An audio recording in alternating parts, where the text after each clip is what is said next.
Hello everyone, আসসালামু আলাইকুম। Welcome back to Maha's kitchen. আশা করি আপনারা সকলে ভালো আছেন। আজ বানাবো হোয়াইট চিকেন কারাই। এটি খুব মজাদার এবং ঝটপট বানানো একটি রেসিপি। চলুন বানাতে চলে যাই। একটি গরম প্যানে অ্যাড করে দিচ্ছি হাফ কাপ অয়েল, অ্যাড করে দিচ্ছি 2টা তেজপাতা, 2টা ছোট করে কাটা দারচিনি, 3টা এলাচি আমি মাঝখানে ভেঙে নিয়েছি। মশলাগুলোকে 30 সেকেন্ডের জন্য ফ্রাই করে নিব। এবার অ্যাড করে দিচ্ছি একটা ফুল চিকেন, 1.5 টিস্পুন আদা রসুনের পেস্ট, 1 টিস্পুন লবণ। আপনারা লবণটা স্বাদ মতো দিয়ে নেবেন। এবার চিকেনটার সাথে আদা রসুন মিক্স করে লো টু মিডিয়াম হিটে 2 to 3 মিনিটসের জন্য চিকেনটা হালকা কুক করে নিব।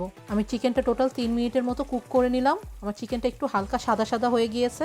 এবার অ্যাড করে দিচ্ছি হাফ কাপ পেঁয়াজ বাটা। আপনারা পেঁয়াজটা কম বেশি করে নিতে পারেন। এবার পেঁয়াজের সাথে চিকেনটা মিক্স করে নিব। এবার একটা লিড দিয়ে চিকেনটা 5 to 6 মিনিটসের মতো কুক করে নিব। চিকেনটা 5 to 6 মিনিটের মতো কুক করে নিলাম। চিকেনটা কুক হয়ে এক্সট্রা পানি বের হয়ে এসেছে। অ্যাড করে দিচ্ছি half cup Greek yogurt, 1 teaspoon ধনিয়া পাউডার, 1 টিস্পুন জিরা powder, 1 teaspoon white paper powder. আমরা ব্ল্যাক পেপার ইউজ করব না, আমরা এই রান্নায় হোয়াইট পেপারই ইউজ করব, কারণ ব্ল্যাক পেপার ইউজ করলে চিকেনটা কালো হয়ে যাওয়ার সম্ভাবনা থাকে। ইয়োগার্টের সাথে চিকেনটা খুব সুন্দরভাবে মিক্স করে আমরা আরও 4 থেকে 5 মিনিটের মতো উইদাউট লিডে কুক করে নিব।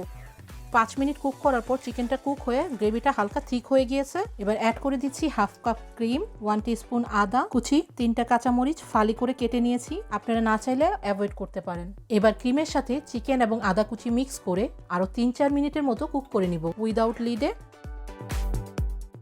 চিকেনটা কুক হয়ে তেলটা খুব সুন্দরভাবে উপরে চলে এসেছে। আমি এতটুকুই গ্রেভি রাখবো, আপনারা চাইলে গ্রেভিটা কম বেশি করে নিতে পারেন। এবার হোয়াইট চিকেন কড়াইটি পরিবেশন করে দেখাচ্ছি। হোয়াইট চিকেন কড়াইটির উপরে কিছু আদা কুচি এবং ধনিয়া পাতা দিয়ে পরিবেশন করে দিলাম। এটাকে ক্রিমি চিকেনও বলা হয়ে থাকে। আপনারা এটি নান, ব্রেড, রাইস অথবা পোলাওয়ের সাথে ট্রাই করতে পারবেন। আশা করি আপনাদের ভালো লেগেছে।